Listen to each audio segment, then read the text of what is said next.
समय की बात है, भारत में एक राजा रहता था। वे अपने आप को बड़ा ही सुंदर समझता था और उसे अपने ऊपर बहुत घमंड था। वह घंटों अपने आप को शीशे में देखकर अपना समय गुजारा करता था और हमेशा सोचा था कि इस पूरे संसार में उसके जैसा सुंदर राजा कहीं भी नहीं है। वह अपने लिए सुंदर से सुंदर कपड़े और अच्छे से अच्छे जेवर बनवाता था और उन्हें पहनकर खुद को शीशे में देखकर बड़ा ही प्रसन्न होता था।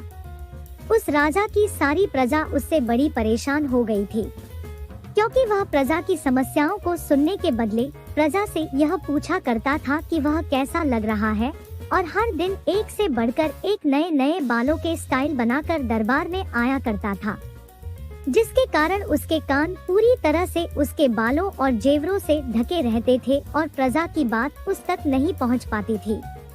इस राजा में एक कमी थी जो सिर्फ राजा के शाही नाई को ही पता थी। वह बात यह थी कि राजा के कान बिल्कुल गधे के कान जैसे थे और इसके कारण वह अपने तरह तरह के बालों की स्टाइल बनाकर अपने कानों को छुपाना रहता था। शाही नाई का नाम मंगू था। मंगू अपने परिवार के साथ जंगल के किनारे एक छोटी सी झोपड़ी में रहता था। उसके साथ उसकी पत्नी भी रहती थी जिसका नाम था गंगा। मंगू को हमेशा यह लगा रहता था कि अगर उसने यह बात किसी को बता दी कि राजा के कान देखने में बिल्कुल गधे के कान की तरह है, तो राजा उसे जान से मरवा देगा, और अगर उसे नाई के पद से हटा दिया गया तो वह अपने परिवार का पालन पोषण भी नहीं कर पाएगा, क्योंकि मंगू को राजा के सिवा किसी और से मिलने जुलने का या उसके बाल काटने का भी अधिकार नहीं दिया गया था। राजा के बाल काटने के बाद वे चुपचाप अपनी पत्नी के साथ गांव के किनारे जंगल में बनी अपनी छोटी सी झोपड़ी में रहता था। मंगू इस डर से कि कहीं उसके मुंह से यह बात निकल ना जाए राजा के कान गधे की तरह है, वह खुद भी किसी से नहीं मिलता था। यहाँ तक कि यह बात छुपाते छुपाते वह ना ठीक से सो पाता था, ना ही खाना खा पाता था।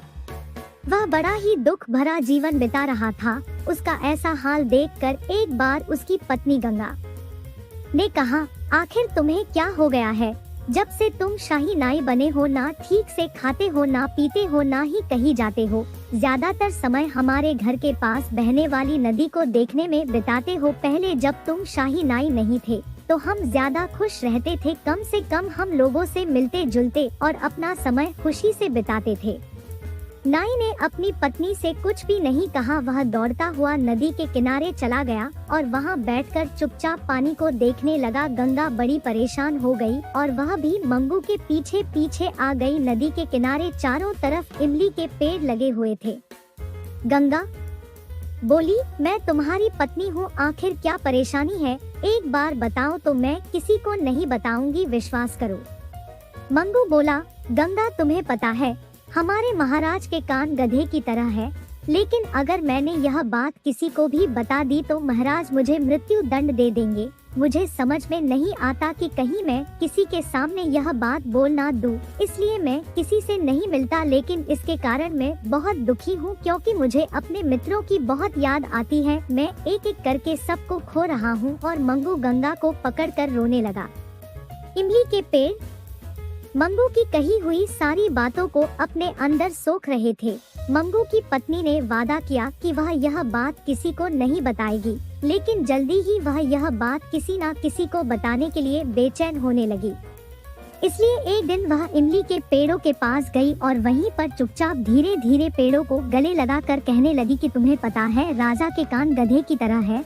और इस तरह से यह बात पेड़ों को बताने के बाद उसका मन शांत हो गया और वे अपने घर वापस आ गई। कुछ ही दिनों में शाही उत्सव आ गया और ड्रम बजाने वाले अपने अपने ड्रम लेकर महल के चारों तरफ खड़े हो गए और जोर जोर से ड्रम बजाने लगे। लेकिन यह क्या हुआ कि ड्रमों के अंदर से एक ही आवाज आने लगी, राजा के कान गधे की तरह है, राजा के कारण गधे की तरह है, राजा के कारण गधे की तरह है।